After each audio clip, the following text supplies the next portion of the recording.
What's up everyone, Acid Glow here. Welcome back to another Predator video.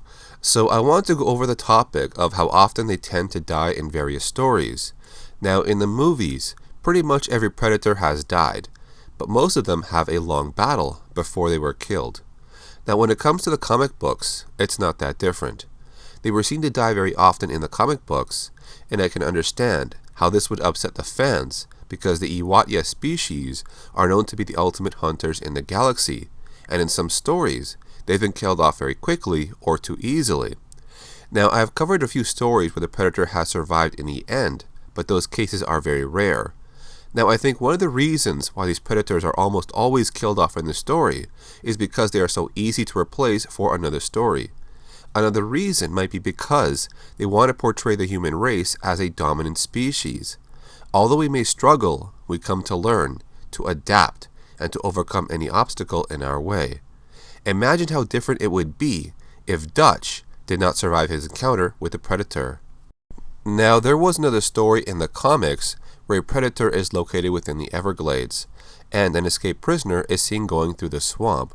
As he is chased by 3 officers, one of them lets his tracking dogs loose.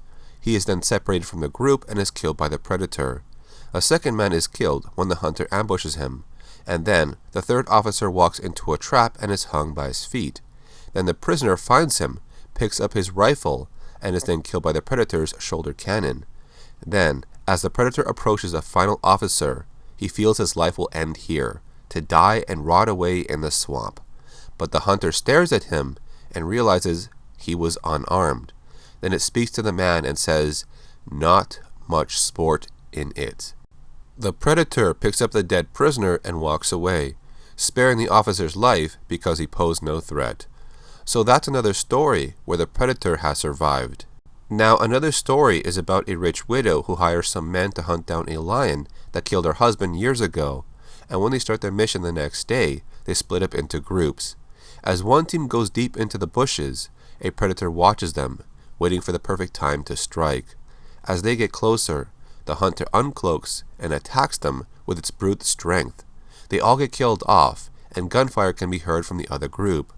But as they locate a cave, a lion jumps out, but the team captures it with the use of a net. Everything seems to be under control until the Predator locates this group and kills them off too. The Predator then sees the captured lion, so he takes off his mask and plasma caster, cuts the net open to free the lion. The hunter wishes to prove his mighty strength against the vicious animal. The story ends with them fighting each other, but we don't know who wins this battle. So even though most of the stories about the Predator does include them dying, there are very few cases where they do survive.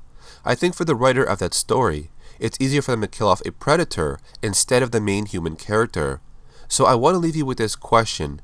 Would it have bothered you if Dutch died instead of the Predator? Do you think Dutch's death would have changed your interest in that character? Let me know what you think about this question in the comment section. Now if you want to see more topics around the Predator universe, then subscribe to my channel. Thanks for watching. My name is Acid Glow, and I'll see you in the next video.